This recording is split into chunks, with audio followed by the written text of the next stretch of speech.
We're here today at News Rewired with Yusuf Omar. Hey! He is the co-founder of #OurStories. It is a platform for making stories and anyone being able to tell them. He's going to explain more. Can you explain how does #OurStories work? So I'm in a village in Africa and I've got a really good story to tell you. How am I reaching out and then how am I making that story? Explain. Let's get back to basics. So just say you are a jewelry maker in Kenya and you make jewelry out of bones, old beef bones. I say this because it's a story that we just did. Okay. And there's two possible scenarios. One, we travel out and we train your community how to tell stories with their mobile phones or wearable cameras. So you go. We go and we've been to like 140 countries and trained people all over the world how to tell stories with their phones. Okay. And we curate that then into content, right? So you send it to us.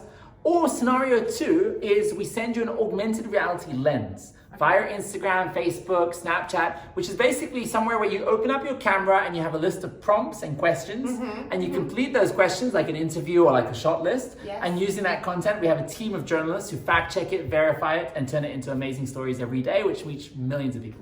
Okay. And if you don't have a phone?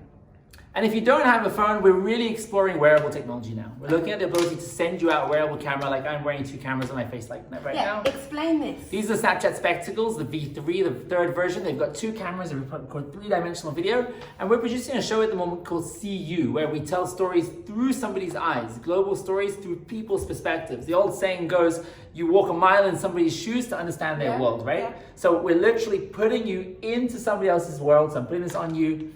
And now I'm telling stories through your eyes. And all you're doing is you're pressing this button at the top. Okay. And you can see a little flashing light and you're recording video right now. So it's so easy, And it's right? coming from me. It's from you. Whereas And they're seeing what I'm seeing. Exactly. And historically, the camera has been pointing in at people, right?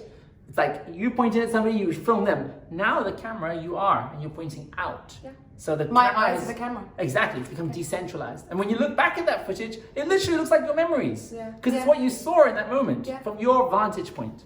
And I think once you can show people the world through other people's perspectives, we can start to understand the world better. So some people might think this is just a big gimmick. How have bigger news organizations taken to this idea?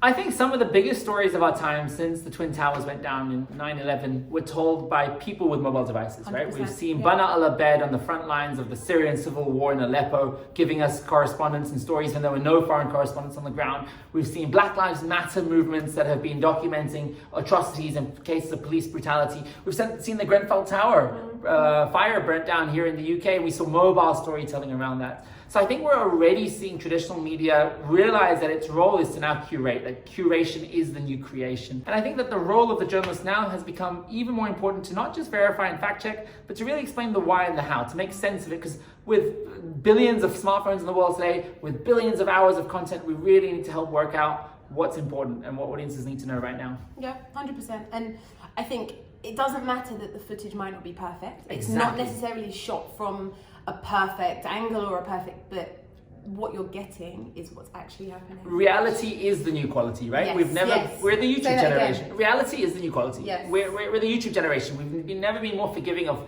shaky, handheld, poor production quality. I mean, even if this video is shaking right now like this, do you really care? You don't. You just want to hear a good, real, raw, authentic story. And I think that's the fundamental shift. That we value authenticity and reality more than we value these like really contrived production values. Having said that, we're getting there anyway. I mean, this video right now is being shot in 4K widescreen.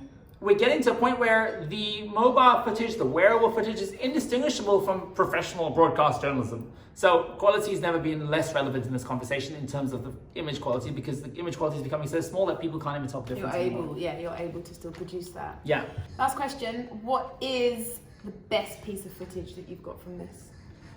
What's memorable? What's like, wow, we couldn't have done it without these glasses? One is the story of kids with traumatic amputations that have lost their legs or arms or have limb differences, and they're becoming athletes. Wow. And for example, a young girl, Katie, who lost her leg in a lawnmower accident and is now running a marathon.